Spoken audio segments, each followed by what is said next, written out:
Welcome to Literary Dialogs with Nina Serrano, bringing you wonderful poets and writers who focus on peace, justice, and a healthy planet. I'm your host, Nina Serrano. Thomas Stanton is the 7th Poet Laureate of Benicia, California, a small, charming river town with a spectacular view of the Carquinez Straits, filled with art galleries and artist studios. Tom is a multidisciplined, talented performance artist working in music, visual arts, and literature. Raised in Los Angeles, he has lived in Benicia since the 1990s, where he has raised a family and currently helps run a bookshop. He has sailed as a merchant seaman, worked construction, and exhibited his art in many galleries and museums. Welcome, Tom, to Literary Dialogues with Nina Serrano. Thank you. Very happy to be here. It's an honor. So, Tom, how did you get to be the 7th Poet Laureate of Benicia, California? I had some programs I believed would be an addition to the existing programs, an asset. And I felt like I would like to sort of bring them forth myself as visions that I had thought through. What were they?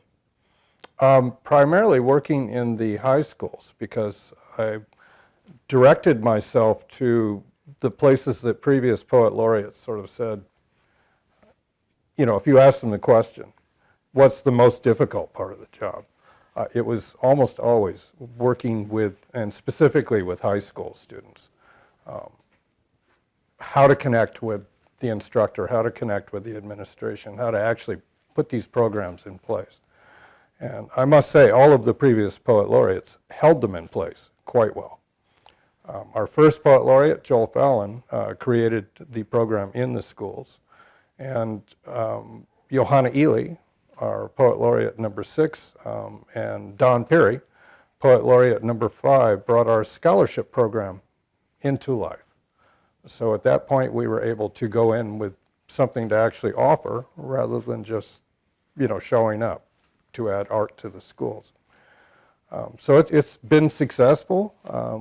We are seeing applicants for the scholarship, and I'm looking forward to working with them again. I have another appointment to go into the high school, Benicia High School, and we're going to hear them read to us. And what other programs did you have in mind? I have a workshop cycle that I would like to see happen next year. Poetry workshops, and there are 5 of them. Number 1, poetry and collage, parenthetically visual, how the visual arts interfaces and interworks and interweaves with the written word. Number 2, poetry and rhyme, same as lyric, anything from a Hallmark card to what you do at Christmas and beyond. Number 3, poetry and form, structure, for people that want to learn how to put their poem in, say, a sonnet form. They want to have, me. You know, yes, because it does in a way guarantee you that it's going to sound great. There are many wonderful forms. Yeah, it worked for Shakespeare. Yeah, oh sure, indeed. Number 4, speaking of sonnets, it's an amplification of number 3, poetry and sonnets, a sonnet. So specifically on the sonnet form. And there are various versions of the sonnet form. I heard a gentleman read in Albany the other night. He was a featured reader, and he put very normal sorts of prose stories into a sonnet form.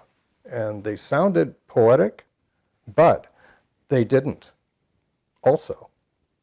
They just worked. Right? In the last 2 stanzas, he brought it home, you know.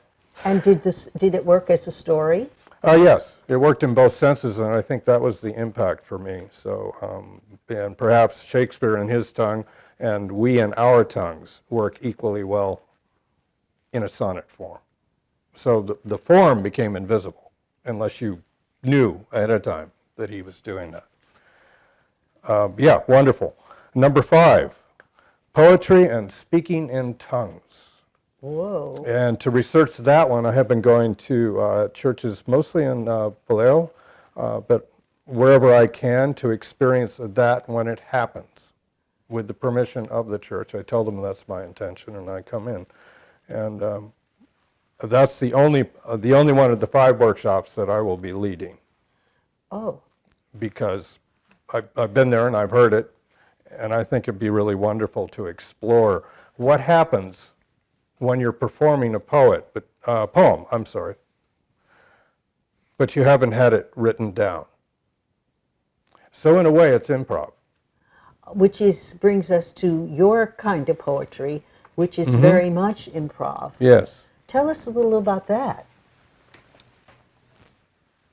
In general, since 1978, I have written the poems as I speak them. It's a preferred method of my own, and if the poem is kept, and that depends on the audience. If I feel that the audience is responding to the poem, number one, it means it's not too complicated. It's appealing to people of all kinds. I will then try and find the music in it. If it doesn't already have music, I then take it home, it's still in my head, and I find music to fit to the words. Then I try it again. I bring it back to the stage or I bring it back to the school or wherever it's been. With music? Yes. Musicalized? Yes. And in the beginning, I read it very subtly. So the music is very subtle. And many poets read musically without singing, clearly.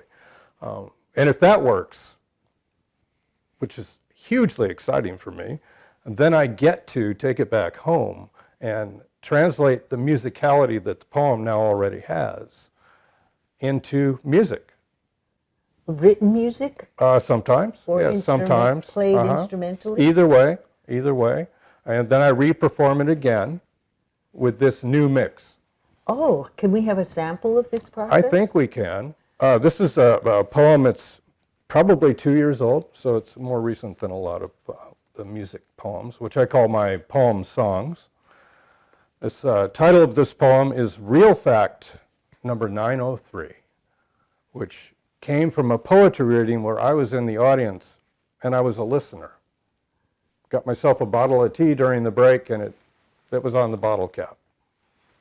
First line, what did he say? What did he say? What did he say? What did he say? What did he actually say? It doesn't matter. It doesn't matter. 1, 2, 3.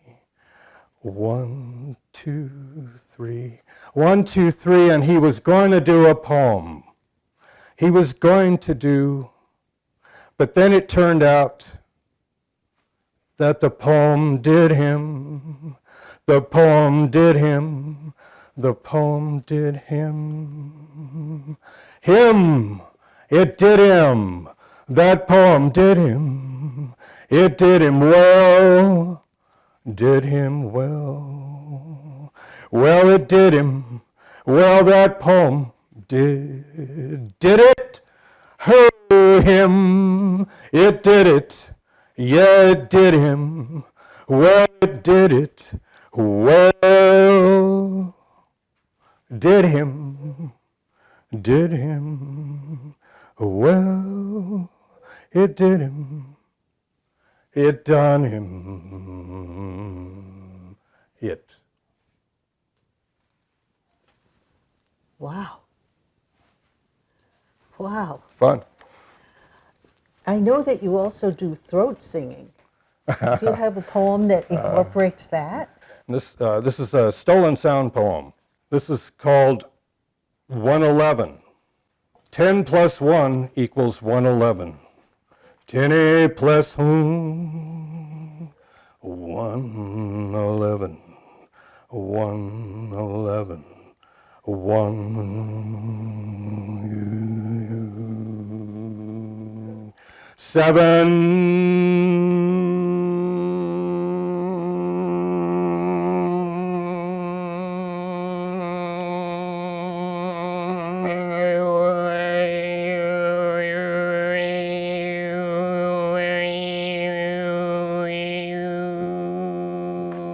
3, 6, 3, 7,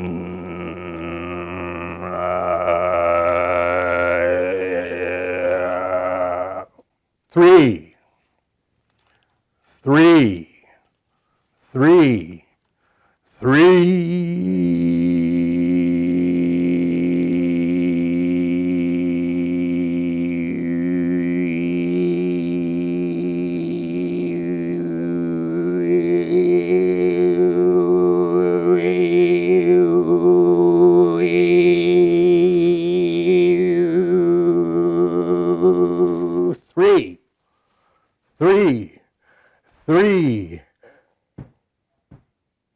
3, 2 dot times 2 dot times 2 do text to me, ateme, due, twice,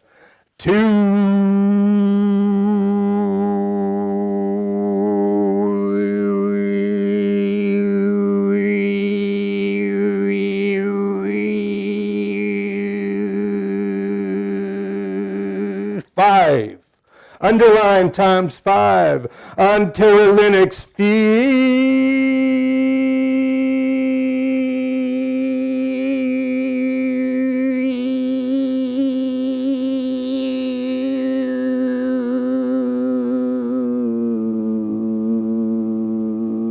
ten plus 1.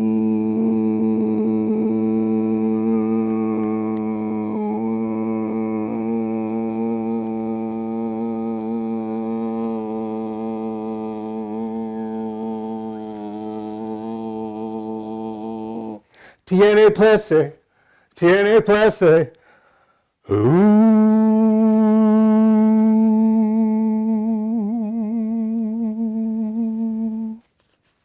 That was amazing, really amazing. Have you other poems that play with music? Yes, it's called Eugenia. Is it that you perform your poems differently every time? Yes, indeed. It depends entirely on the audience, the venue, my own mood, and the condition of my voice, which now is already half an octave below where it should be, thanks to the last poem. Is it all right to try this one? This is about a ship. It's also about a woman. It's called Eugenia, which makes it also about a flower. I'm on she vessels I'll sue. I know, Arahoa, Arahoa, Aliho, Waho, Yaho, Yoho, sea vessel, Waha, sea vessel, Arakome, Wa, Waha. Eugenia, flower of the day, Yahoo, Yahoo, Yano, sea vessel, Awa,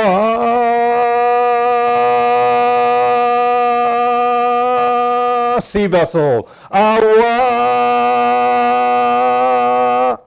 of the darkness, the way, the night, semicolon, goes away.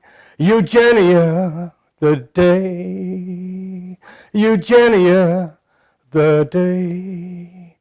It's just a name, goes away. Just a name, goes away, away.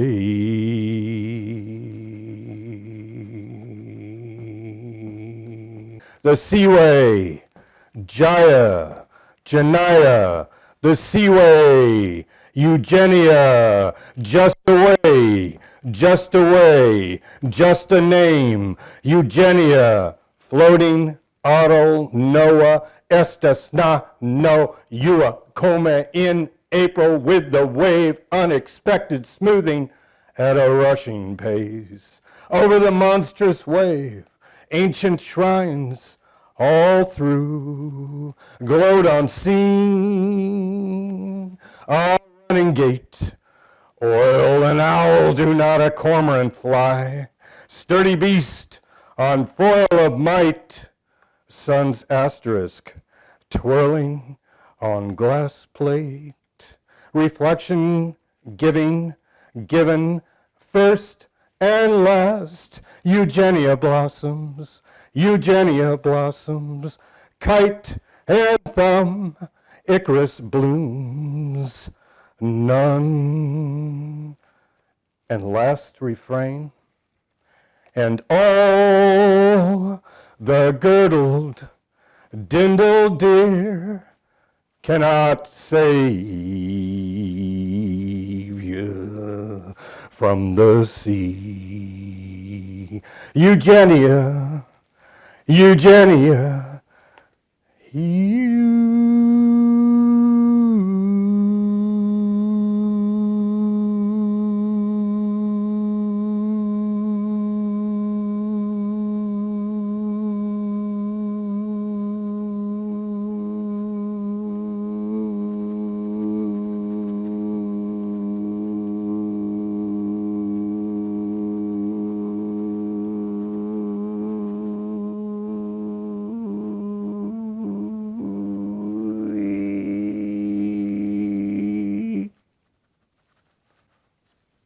Wow. And you did get some throat singing in there. Tossed it in for you. Oh, Change thank it for you. every audience. Oh, thank you, thank you. Eugenia's never had throat singing before. Yeah, it's good. Thank you for giving me the chance. That is just amazing.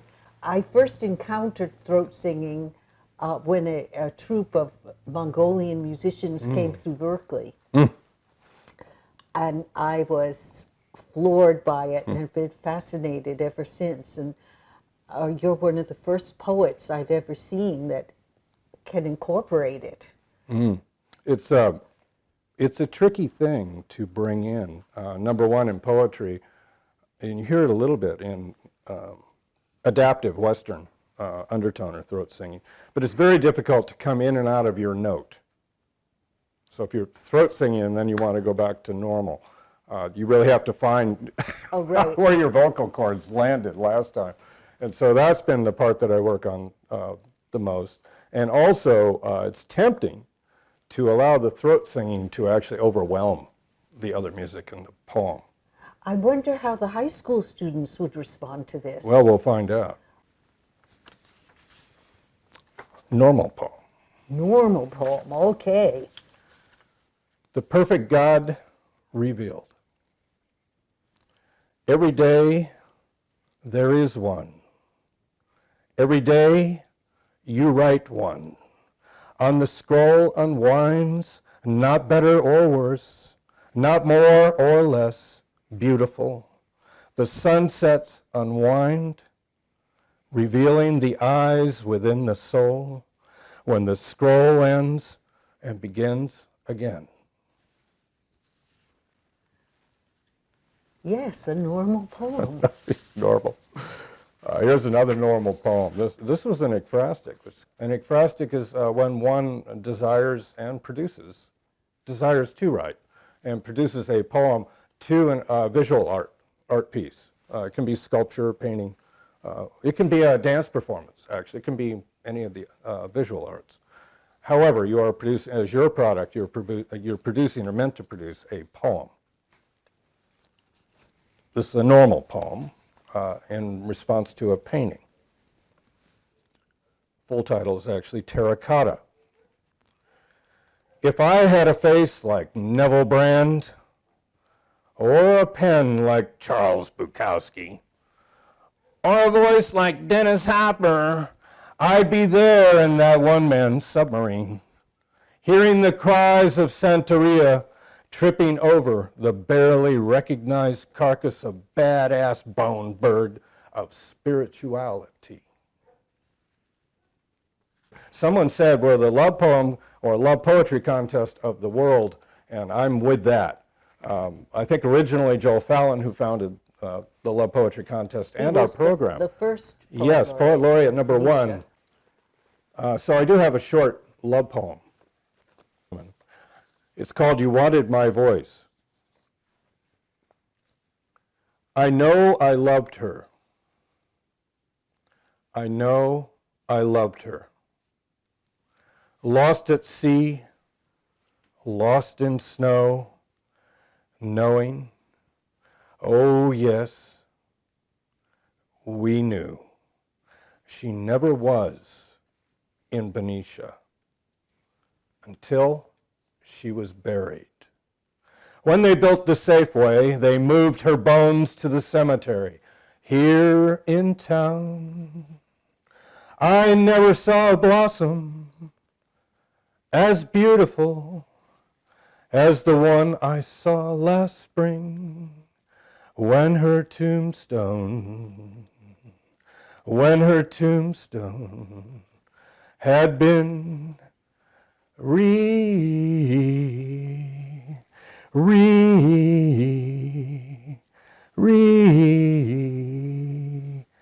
retouched, redone, when her tombstone had been redone. She never was here until now. And then perhaps we could try a improved poem. Yes. Weaving 3 times, that works. Weaving, weaving, weaving, weaving terms, weaving, weaving, same note there as the beginning, weaving on a rigid heddle, I may weaving not be for... able to follow all those directions, but I'll do my own Yeah, version, absolutely. whatever it is. So it's weaving twice to open. All the others are singular until you come back around, then you hit it twice again. Okay, so the first weaving I hit twice. Okay, And 3 times. which is 3. 1, 2, 3, and twice again.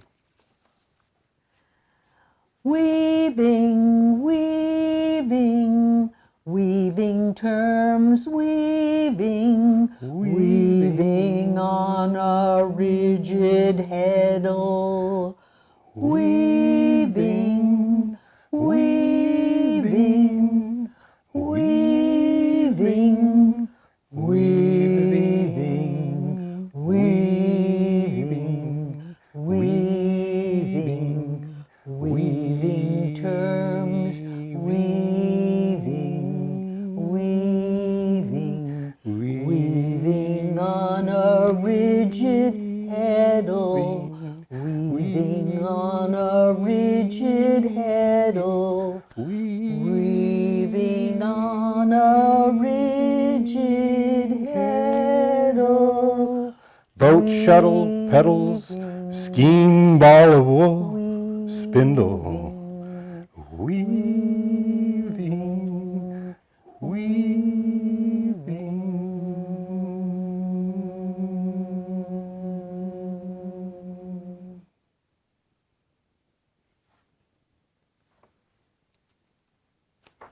We did it.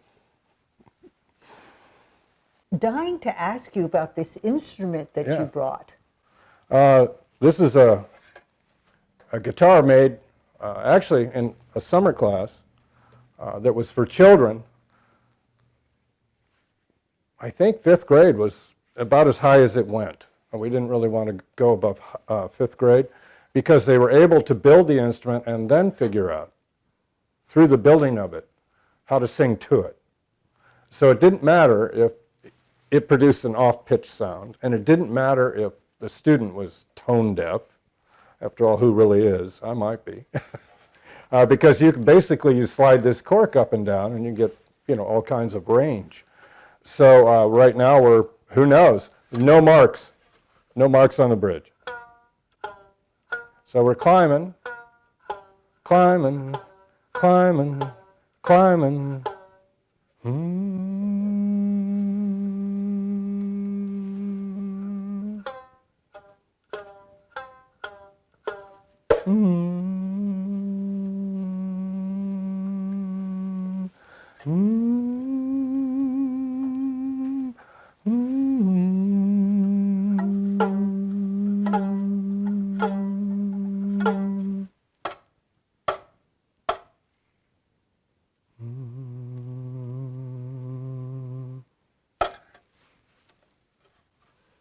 So it's simple, effective, and they pretty much left, went home with these things, and said to their parents, listen to this. Their parents are going, okay. But in most cases, the parents actually sang along. You know, we got a field report the next week. What happened when you got home, you know. Nobody actually used it, you know, recycled it into a true can to hold liquid or anything. So that's the good news. They all remain musical instruments continued to use. All the pieces, by the way, it's probably obvious, are replaceable and recyclable. So you can build it back and forth, too. If they want to put a metal neck here instead of a wooden one, no problem. And by the way, no glue, no nails, nothing. It's assembled from junk. It's all in there by tension. So there's virtually nothing here but elements. Well, thank you so much, Tom. You've created a whole world of elements, a whole world of poetry. Thank you so much. Wow, it was a privilege. Really enjoyed being here. Thank you. Oh, I'm glad.